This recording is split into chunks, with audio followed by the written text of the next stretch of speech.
Je vous accueille, Charles, en me demandant déjà comment vous allez faire ce soir. Charles, comment vous allez faire ce soir pour faire et foot et politique? Eh ben, j'ai RMC d'abord, Voilà. et puis non, je vais quand même regarder le débat. Malheureusement, c'est même pour un supporter parisien, c'est un peu plus historique que le match à Angers, quoi. Parce que d'une part, on n'est pas sûr d'être champion, ça dépend de l'OM, etc. Donc, et puis il y a quand même peu d'engouement autour de ce titre du PSG, il faut le reconnaître.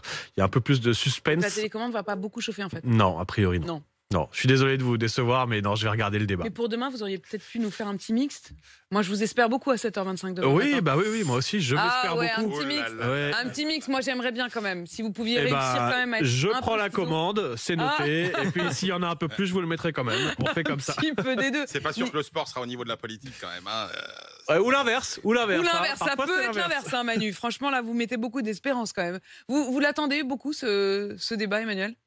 Alors moi, je pense que de toute façon, Marine Le Pen, elle a rien à perdre et qu'elle va forcément gagner dans la mesure où les gens vont sans doute moins comparer son combat avec Emmanuel Macron que qu'avec sa performance d'il y a 5 ans. Et comme forcément, Il y a de fortes chances qu'on dise demain, elle a été elle sera meilleure. quand qu'en même 2017. meilleure. Ouais. Moi, je pense que elle s'en sortira bien parce que les gens diront finalement, elle a progressé, elle est plus raisonnable, elle est plus mature. Oui, mais c'est etc. tout l'enjeu. Elle a Même pris si de elle a l'épaisseur. progressé, est-ce qu'elle aura assez progressé pour faire bouger les lignes C'est l'enjeu. Ouais. Et je crois que ça commence par le débat sur le pouvoir d'achat. Exactement. Alors, c'est tout ça, on vous le raconte évidemment tout au long de cette matinale, toutes les coulisses, il y a des tirages au sort. Il y a vraiment absolument rien qui soit laissé au hasard. Et dans les différents thèmes, l'un des thèmes le thème qui a été tiré au sort pour être le premier thème, c'est le pouvoir d'achat. Et il se trouve qu'en plus, c'est Marine Le Pen qui a été tirée au sort pour être la première à prendre la parole. À l'inverse, c'est Emmanuel Macron qui prendra la parole pour la conclusion. Nicolas ? J'ai regardé avec curiosité, naturellement. On va voir si ça chauffe ou pas.